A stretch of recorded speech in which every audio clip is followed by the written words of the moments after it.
Yo, what's up guys? Sa video na ito ay sasagutin ko yung isang tanong ng nag-comment doon sa isa kong upload na video at ang tanong niya ay, Sir, magkano pala ang per hour sa work mo? May annual leave din ba kayo?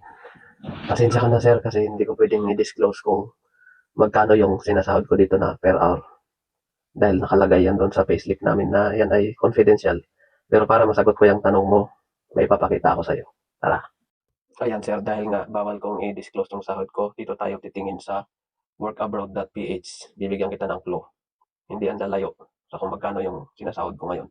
Ayan, i-type natin dito ako nag-apply dati sa workabroad.ph. Pagka hindi ako nakakapag-apply ng personal, dito ako, may profile ako dito eh. Ayan, ito, excavator operator. Search. Teka lang, ilagay natin yung lugar. New Zealand. Ito siya. Search natin. Hindi ang lalayo dito kung ano yung nandito. Pakita ko sa'yo. Ito, ano to? Tingnan natin kung meron. Nakalagay.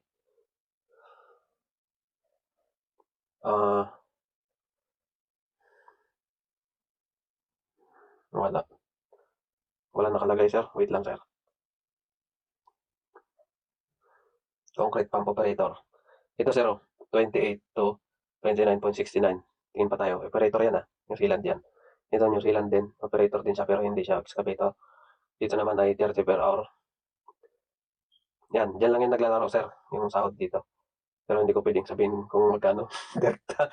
Sorry Ito, driver operator pay 25 to 30 per hour. Kung mapapansin mo, hindi siya lumalampas ng 30.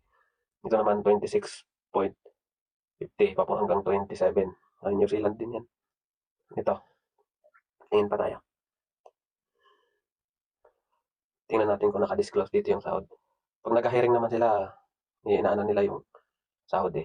Pinapakita naman nila. Pero pag pumirma ka na kasi, hindi mo na pwedeng sabihin yun kung magkano. Hindi mo na pwedeng i-disclose sa iba. Ay lang sir, sana nasagot ko yung tanong mo ng hindi man direkta pero nagkaroon ka ng idea kung magkano yung sahod dito. Hindi siya lumalampas sa ganun. Alam mo na, yung starting. Yun. Ganun yung sinasahod ko. Hulaan mo na lang. Yung sa tanong mo naman na isa na kung may annual leave ba? Yes, may annual leave. Entitled ka dito sa annual leave na 4 weeks pag naka-isang taon ka. Babayad yun. Pwede kang umuwi ng Pilipinas pero sagot mo yung ticket mo. Yeah, makakauwi ka taon-taon. Nung ako nga umuwi ako, hindi pa ako naka-isang taon. Umuwi ako ng December.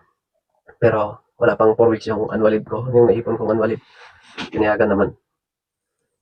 So, yun lang. Sana nasagot ko yung tanong mo, sir. And maraming salamat sa pag-comment mo. Bye-bye. Tutulog na.